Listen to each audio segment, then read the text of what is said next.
शमीशान निर्वाण रूपम्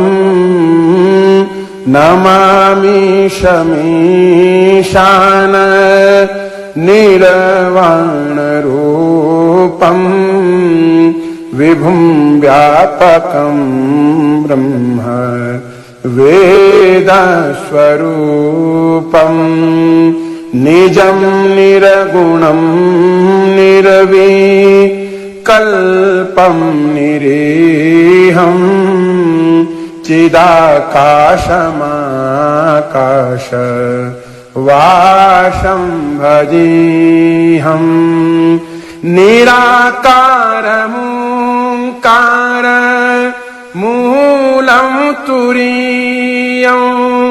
गिरा ज्ञान गोतीता मीशं गिरीशं करालं महाकाल कालं कृपालं करालं महाकाल कालं कृपालं गुणागार संसार पारं नतोऽहम् तुषारादृशं काच गौरं गंभीरं मनोभूतकोटि प्रभाश्री शरीरम् स्फुरन्मौलिकल्लोलिनी चारुगंगा स्फुरन्मौलिकल्लोलिनी चारुगंगा लसद्भालभालेन्दु कंठे भुजंगा चलत्कुण्डलं भ्रू श्रुनेत्रं विशालं प्रसन्नाननं नीला कंठं दयालु मृगाधीशचर्मा वरमुण्डमालं मृगाधीशचर्मा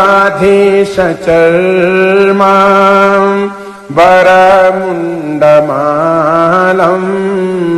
प्रियं शङ्करं सर्वनाथं भजामि प्रचण्डं प्रकृष्टं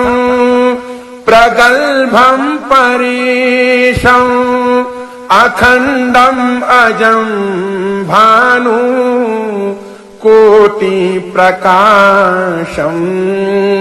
त्रयः शूलनिर्मूलनं शूलपाणि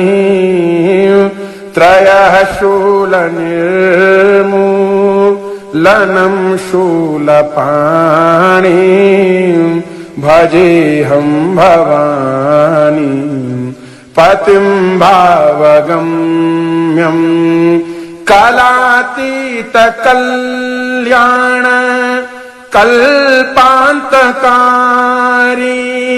सदा सच्चिदानन्द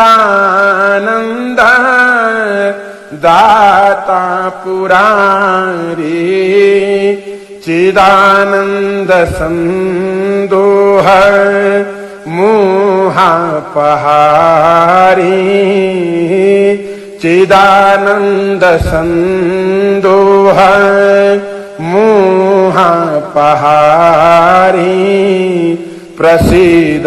प्रसीद प्रभु मन्मथारी नयावदुमानाथ पादारविन्दं भजन्ति हलोके परिवानराणां न तावत् सुखं शान्ति संतापनाशं प्रसीद प्रभु सर्वभूताधिवासम्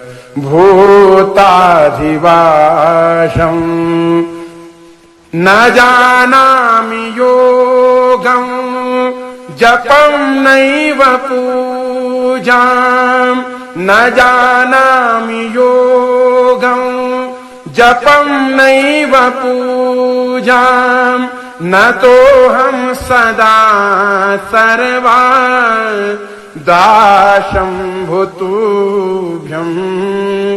जरा जन्म दुःखो घर्तातप्यमानम्